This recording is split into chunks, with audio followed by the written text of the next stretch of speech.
as certezas que só a palavra de Deus pode dar. A mensagem de hoje está em Mateus, capítulo 11. Quando Jesus acabou de dar essas instruções a seus discípulos, saiu dali para ensinar e pregar na cidade deles. E quando João, no cárcere, ouviu falar das obras de Cristo, mandou que seus discípulos fossem perguntar: você é aquele que estava para vir ou devemos esperar outro? Então Jesus lhe respondeu: voltem e anunciem a João o que vocês estão ouvindo e vendo. Os cegos estão vendo, os coxos andam, os leprosos são purificados, os surdos ouvem, os mortos são ressuscitados e aos pobres está sendo pregado o Evangelho. Esse João que mandou perguntar acerca das obras de Jesus era João Batista, alguém excepcional, um profeta que tinha apenas uma mensagem: arrependei-vos.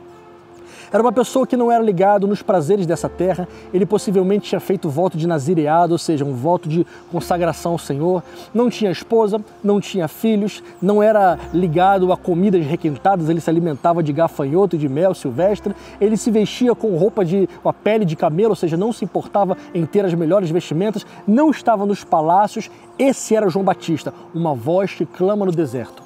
Jesus falou muito bem dele. Jesus disse que ele era o maior homem até então que tinha existido. O maior daquelas pessoas não chegaria nem próximo de João Batista. Ele realmente era uma pessoa muito especial. Mas as pessoas especiais, as pessoas espetaculares, também têm seus momentos de crise.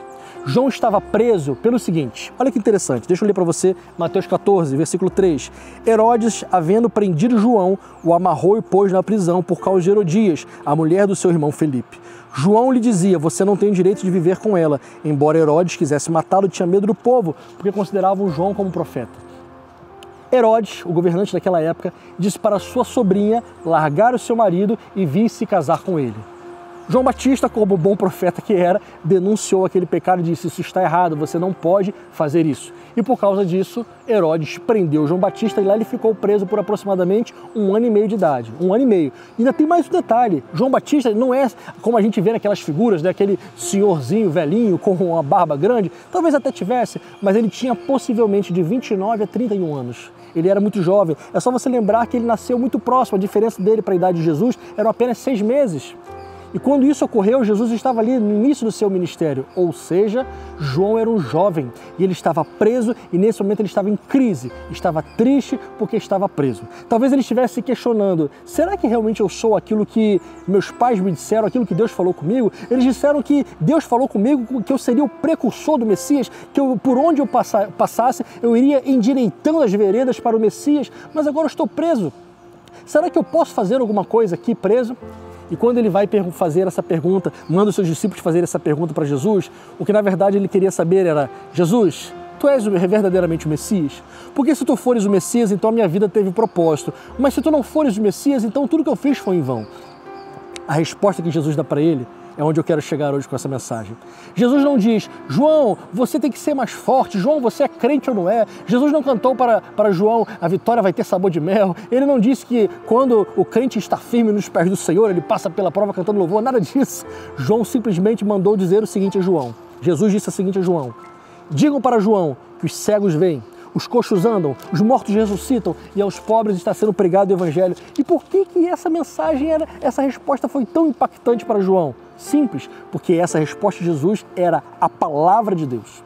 Esse trecho que Jesus cita, ele está aqui em Isaías 35.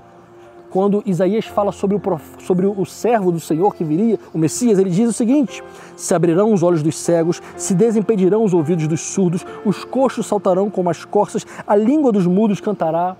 No capítulo 61, versículo 1 diz: o Espírito do Senhor está sobre mim, porque Ele me ungiu para pregar boas novas aos pobres, enviou-me para curar os quebrantados de coração. Ou seja, Jesus responde o questionamento de João Batista citando a palavra de Deus. E eu tenho certeza que isso para João Batista foi o suficiente. Quando você estiver com sua fé abalada, irmão, não procure simplesmente o conselho das pessoas. É sempre bom, mas principalmente procure o conselho da palavra de Deus.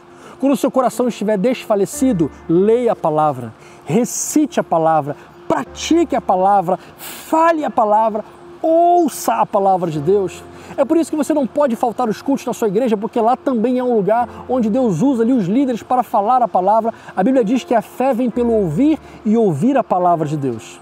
Dessa forma, querido, tudo o que você precisa para ter as certezas mais firmes da vida está na palavra de Deus. Nesse tempo tão grande de incerteza que nós vivemos, nós precisamos somente da palavra do Senhor para fortalecer o nosso coração. Aquela resposta de Jesus fortaleceu o coração de João. A palavra do Senhor irá fortalecer o seu coração.